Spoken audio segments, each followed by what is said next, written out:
오늘 하나님의 말씀은 출애굽기 8장 16절부터 32절까지 말씀입니다. 출애굽기 8장 16절부터 32절까지입니다. 한 절씩 교독하시고 마지막 절을 함께 합독하도록 하시겠습니다. 제가 먼저 읽도록 하겠습니다.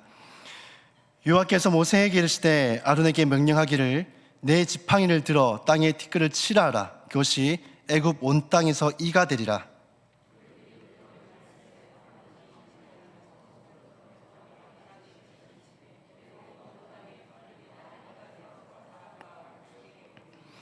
요술사들도 자기 요술로 그같이 행하여 이를 생기게 하려 하였으나 못하였고 이가 사람과 가축에게 생긴지라.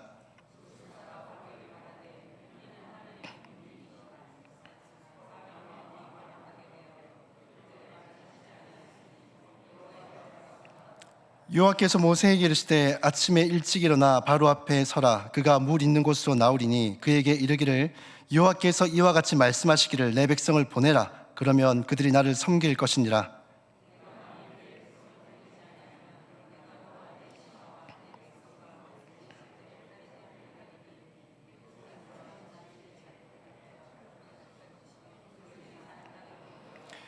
그날에 나는 내 백성이 거주하는 고센 땅을 구별하여 그곳에는 파리가 없게 하리니 이로 말미암아 이 땅에서 내가 여호와인 줄 내가 알게 될 것이라.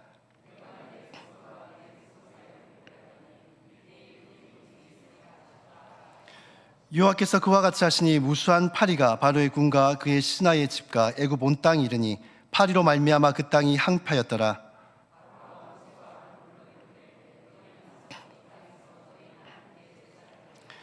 모세가 이르되 그리함은 부당하니이다. 우리가 우리 하나님 여호와께 제사를 드리는 것은 애굽 사람이 싫어하는 바인즉 우리가 만일 애굽 사람의 목전에서 제사를 드리면 그들이 그것을 미워하여 우리를 돌로 치지 아니하리까.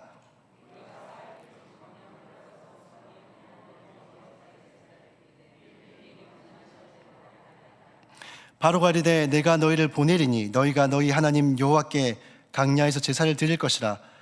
너무 멀리 가지는 말라. 그런즉 너희는 나를 위하여 간구하라.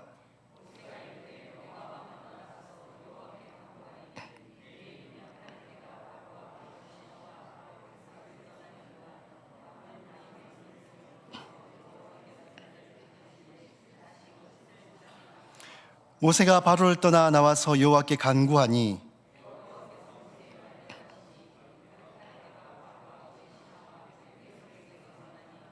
함께 있습니다. 그러나 바로가 이때에도 그의 마음을 완강하게 하여 그 백성을 보내지 아니하였더라. 아멘. 계속해서 출애굽기 10가지 재앙에 대한 말씀을 다루고 있는데요. 앞서 피재앙과 이 개구리재앙을 통해서 하나님은 이 세상의 창조주, 통치자, 주권자가 되심을 우리에게 보여주셨습니다. 오늘 세 번째 재앙인 이 재앙과 네 번째 재앙인 이 파리재앙을 통해서 하나님은 누구신가와 그리고 그 하나님 앞에서 우리는 어떻게 살아가야 되는지에 대해서 말씀을 함께 나눠보고자 합니다. 먼저 첫 번째로 하나님은 죄를 심판하시는 하나님이십니다. 하나님께서 개구리장을 거두시자 수많은 개구리들이 집과 마당에 밭에서 죽게 됩니다. 사람들은 죽은 개구리 사체를 모아다가 무더기로 쌓게 되는데 이 개구리가 썩어가면서 부패하는 냄새가 이렇게 막 퍼지게 된 것입니다. 이 악취가 매우 심했는데 이 15절을 보시면 이 바로가 이 악취가 조금 사라지고 이제 숨통이 조금 트이기 시작하니까 그의 마음을 다시금 완강하게 하여서 이 바로와 이 모세와 아론이 전해주었던 그 하나님의 말씀을 듣지 않고 이 불순종하는 모습을 보여주게 됩니다. 개구리 사체의 썩는 냄새가 진동할 때만 해도 죄에 대해서 심판하신 그 하나님에 대한 이 두려움이 여전히 바로의 마음 가운데 있었는데 냄새가 좀 사그라들고 조금 살만해지니까 다시금 마음을 강팍하게 하고 히브리인들을 보낼 것이라 약속했던 그 약속을 파기하는 것입니다.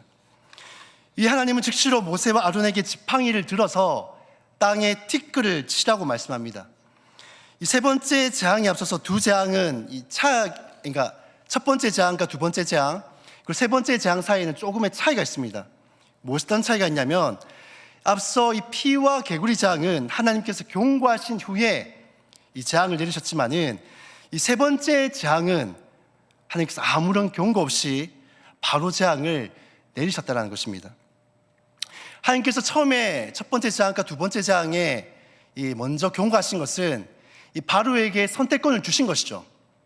먼저 그가 선택을 하여서 이것을 돌이킬 수 있는 기회를 주셨지만 이 세 번째 재앙부터는 그가 이것을 듣지 않고 끝까지 불순종하는 완악한 모습을 보이니까 하나님께서 아무런 경고 없이 즉각적으로 심판하시는 것입니다. 이 아론이 땅을 향해 지팡이를 내리치자 이 땅의 티끌이 이가 되어졌다라고 말씀합니다. 이 땅은요, 히브리어로 크게 세 가지로 나뉘어집니다. 에레츠, 아다마, 그리고 아파르라는 이 세 가지 단어로 분리가 되는데, 먼저 에레츠는요, 이 태초에 하나님이 천지를 창조하셨느니라 해서 지구, 대지, 육지 등 이 큰 땅덩어리들을 에레츠라고 표현을 합니다. 두 번째로 아다마라는 것은 이 아담이 기원이 되는 표현인데, 이 하나의 흙덩어리를 이제 아다마라고 합니다. 마지막으로 아파르라는 말은 이 먼지, 티끌을 뜻합니다. 땅에서 나왔지만은 마른 흙, 즉 한 줌 지어서 날리면 흩날려 버리는 이 티끌, 이것을 바로 아파르라고 합니다. 창세기 2장 7절에 여호와 하나님이 땅의 흙으로 사람을 지으셨다라는 말씀은요, 이 아다마에서 아파르로 지으셨다라는 말씀입니다. 그러니까 땅 요만한 덩어리에서 이제 떼어내서 이제 아파르, 티끌 같은 것들로 이제 사람을 만드셨다는 것이죠. 창세기 3장 19절에 동일하게 이것을 표현하고 있는데요. 내가 흙으로 돌아갈 때까지 얼굴에 땀을 흘려 먹을 것을 먹으리니 내가 그것을 치함을 입었음이라. 너는 흙이니 흙으로 돌아갈 것이니라 하시니라. 여기서도 우리 인간을 땅의 티끌, 먼지로 만드셨다라는 것을 동일하게 강조를 하고 있습니다. 티끌이라는 표현은요, 하나님 앞에서 우린 어떤 존재인가를 알려줍니다. 하나님께서 땅의 티끌을 통해 재앙을 내리신 이유는 크고 위대하신 그 하나님 앞에 우리의 본질은 그저 작디 작은, 눈에 잘 보이지도 않는 티끌 같은 존재에 불과하다는 것입니다. 지금 애굽에서 신처럼 여겨지고 매우 위대해 보이는 이 바로랄지라도 하나님 앞에는 그저 보잘것없는 한낱 티끌 같은 그러한 존재에 불과하다는 것이죠. 이 티끌의 특징이 무엇입니까? 후 하고 불면은 이것이 한순간에 사라지고 마는 것이 티끌입니다. 저 위대해 보이는 바로도 우리의 인생도 마찬가지입니다. 하나님께서 부시면, 하나님께서 치시면은 한순간에 사라지고 날아가 버리는 것이 바로 우리의 인생이라는 것입니다. 그러므로 우리 인간은 매 순간 하나님 앞에서 겸손해야 합니다. 하나님 앞에서 교만하거나 하나님을 대적해서는 안 되는 것이죠. 또한 하나님이 티끌을 치신 이유는 하나님은 이런 티끌을 통해서도 역사하신다는 것입니다. 앞서 말씀드렸듯이 우리 인간의 본질은 티끌에 불과합니다. 하지만 하나님은 그 티끌을 어떻게 만드셨습니까? 티끌을 하나님의 형상대로 만드셨습니다. 뿐만 아니라 오늘 본문에도 동일하게 하나님이 티끌을 사용하셔서 무엇을 만들어내십니까? 하나님의 심판의 도구인 이 이로 만들어내시는 것입니다. 오늘 본문에서 이라는 것은 이 성경 해석학자들마다 견해가 조금씩 달리합니다. 어떤 사람들은 진짜 우리 이 사람 머리에 붙어가지고 막 피를 빨아먹는 이 있죠. 이런 거라고 해석하는 사람들도 있고요. 혹은 진드기다, 혹은 빈대다, 혹은 벼룩이다 라고 말을 하는 사람도 있고, 대부분의 사람들은 모기처럼 생긴 각닭이다 라고 주장하는 사람들도 있습니다. 오늘 본문에서 말하는 이가 정확하게 어떤 류의 곤충인지는 정확하게는 알 수 없지만은 이 언급되고 있는 곤충들의 한 가지 공통된 특징들이 있습니다. 그것은 바로 이 사람에게 달라붙어서 흡혈을 한다는 것이죠. 저런 곤충들을 제가 어떻게 좀 경험을 다 해본 것은 아니지만 저는 이하고 벼룩을 한번 경험해 본 적이 있습니다. 제가 초등학교를 다닐 때에 전국적으로 대유행했던 것이 바로 이였습니다. 그래서 학교 갔다 오면은 찬빛 가지고 이렇게 머리를 항상 이렇게 빗어가지고 이렇게 신문지 위에 이를 털어내고 가시죠 이렇게 잡아가지고 이렇게 이렇게 이게 어릴 때는 이게 재밌어가지고 이렇게 막 이렇게 터트리고 놀고 막 이렇게 했는데, 사실 이가 있으면 어떻습니까? 굉장히 머리가 가렵잖아요. 네. 그리고 이들이 피를 파먹고 나면 뭘 합니까? 머리에 배설 같은 걸 하거든요. 이 배설하는 이것들이 결국은 이 바이러스입니다. 그리고 제가 타지키스탄 선교 갔을 때에 또 벼룩에게 엄청 물려본 적이 있거든요. 하루는 자고 일어났는데 등이 엄청 가려워가지고 같이 갔던 팀원들한테 이 등에 모기한테 좀 물린 것 같은데 요거 좀 발라달라 했는데 팀원들이 보고 깜짝 놀란 겁니다.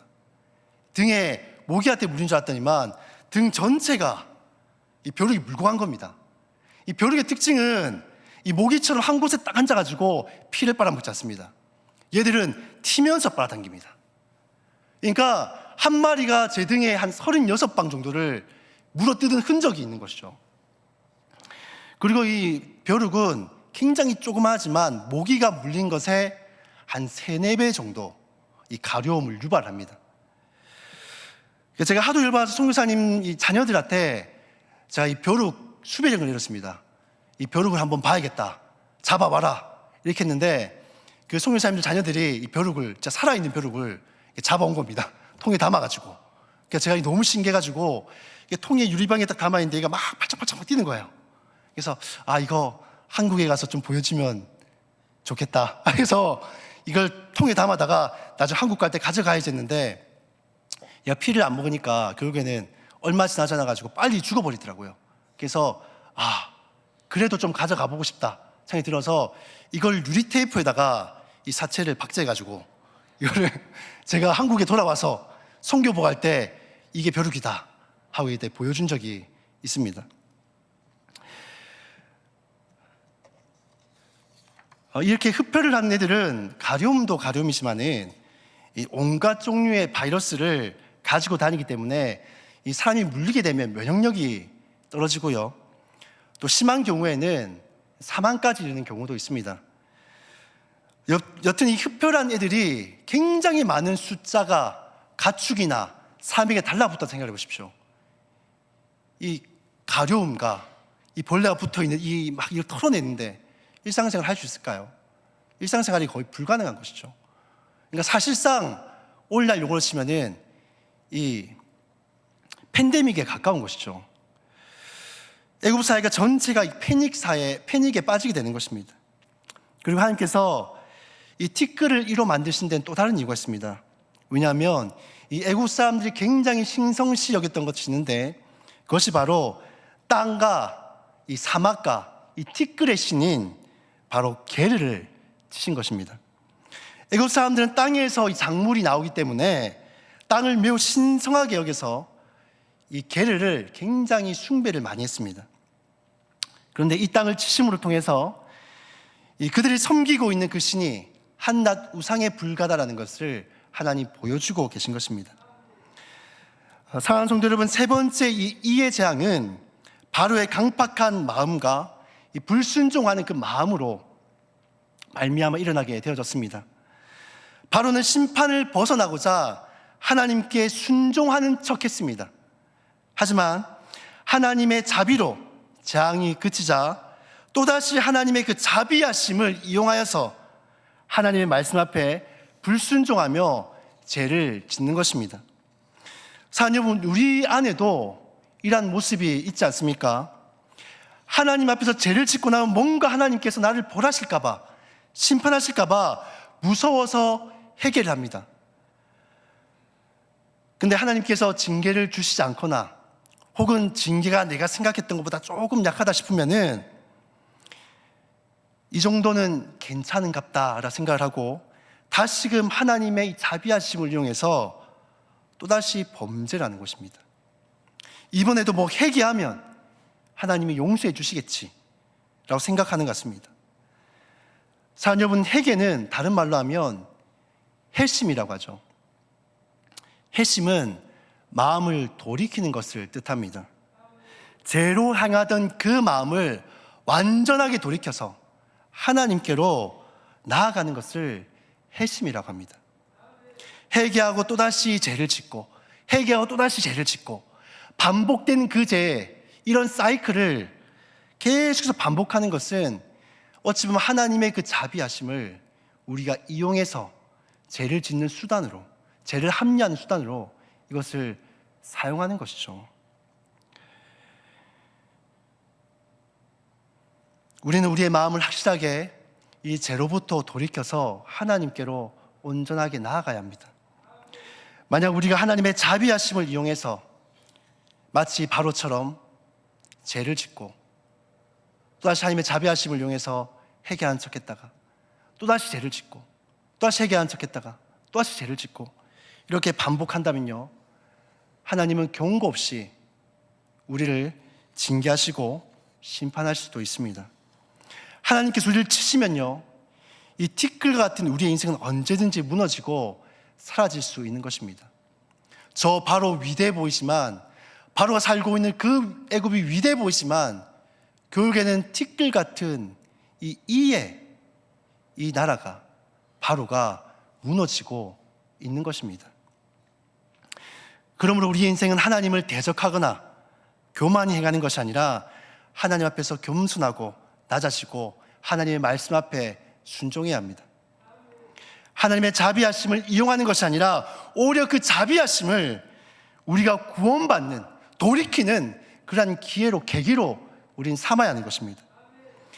그래야 해서 하나님이 치셔서 사라지는 티끌 같은 인생이 아니라 오히려 티끌과 같은 우리라 할지라도 하나님께서 들어쓰시면 위대한 하나님의 도구로 쓰임받듯이 우리가 그렇게 쓰임받을 수 있기를 주님의 이름으로 축복합니다.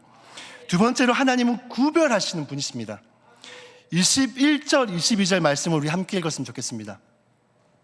우리 한 목소리를 함께 읽겠습니다.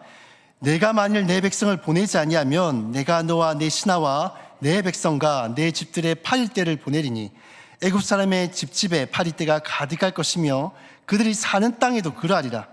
그날에 나는 내 백성이 거주하는 고센 땅을 구별하여 그곳에는 파리가 없게 하리니 이로 말미암아 이 땅에서 내가 여호와인 줄 내가 알게 될 것이니라. 이 재앙 앞에서 바로의 요술사들조차도 흉내내지 못하고 하나님의 권능을 인정했습니다. 그럼에도 불구하고 여전히 바로는 강팍하여서 하나님을 대적합니다. 그래서 하나님은 이번에 파리 재앙을 준비를 하시는데 애굽 사람들의 집과 사는 땅에는 파리떼가 가득하게 되지만 하나님의 백성들이 거주하는 고센 땅은 구별하여서 그곳에는 파리가 없게 할 것이다 말씀합니다. 구별되다라는 말은요, 다른 말로 하면 거룩하다, 구원받다라는 뜻입니다. 하나님의 심판과 고난 가운데서도 내 백성과 바로의 백성들을 구별하심을 통해 그 땅에서 하나님의 여호와인즉, 즉 유일하신 하나님 되심을 보이시겠다라고 말씀하고 있는 것입니다. 구원은요, 이 세상이 줄 수도 없고 또 인간이 줄 수도 있는 것이 아닙니다. 아무리 절대 권력자이다 신적인 권위를 가진 바로라고 할지라도 고난 가운데서 자기 백성 하나 구원하지 못하는 것이 바로 우리 인간의 한계입니다. 바로는 무엇을 말하든 간에 그 땅에서는 다 이루어집니다. 바로가 말하는 것은 모두가 다 듣고 그것에 순종합니다. 하지만 그럼에도 불구하고 그런 엄청난 힘을 가지고 있어도 자기 백성 하나 구원하지 못하는 것이 바로 바로인 것입니다. 구원은 오직 하나님만이 우리에게 주실 수 있는 것입니다. 그러므로 파리장 가운데서 구별됨, 구원을 주시는 분은 오직 하나님밖에 없습니다. 그런 이것이 하나님, 즉 여호와 되심을 이것이 사람들이 알게 되는 증표가 된다는 것입니다. 그리고 구원은 인간의 노력으로 얻을 수 있는 것도 아닙니다. 하나님의 백성들이 파리 재앙 가운데서 구원을 받은 것은 이 히브리인들이 저 애굽 사람들보다 뭔가 더 나아서, 뭔가 더 잘해서, 뭔가 더 노력해서 그들이 구원받은 것이 아닙니다. 이 구원은 히브리인들의 그 어떠한 공로와 상관없이 하나님의 전적인 선택인 것입니다. 이것을 칼빈의 5대 교리로 보면 무조건적인 선택이라고 합니다. 우리에게 어떤 조건이 충족되어져서 구원받은 것이 아니라 하나님의 전적인 선택이 위한 것이고, 그 선택이 있어서 우리의 어떠한 조건이나 공로가 포함되어 있지 않다는 것입니다. 그렇기 때문에 구원에 있어서는 우리의 어떠한 공로도 없이 전적으로 하나님의 은혜로만 되어졌다는 것입니다. 그러므로 구원은 오직 하나님만이 주실 수 있는 것이기에 이 구별된 구원 이 자체를 통해 하나님이 온 세상과 열방 가운데 유일하신 여호와 우리 하나님 되심을 나타내고 증거하는 표징이 되는 것입니다. 그렇다면 구원받은 하나님의 백성들의 삶은 어때야 될까요? 구원은 하나님께서 이 세상 가운데서 우리를 구별하시고 선택하셨다는 증거입니다. 그러므로 우리가 구원받았다는 것은 이미 우리는 이 세상 가운데서 구별되어진 자라는 것입니다. 그러면 우리는 구별된 삶을 살아가야 됩니다. 죄를 멀리해야 되고 육체의 정욕과 악목의 정욕과 이생의 자랑으로부터 구별된 거룩한 하나님의 백성으로서의 삶을 살아가야 하는 것입니다. 하나님은 우리가 구별된 삶을 살아갈 때에 우리를 통하여서 하나님의 여호와 되심을 이 세상 가운데 드러내고 나타나시기를 원하십니다. 사랑하는 성도 여러분, 우린 이미 구원받아 구별된 자들입니다.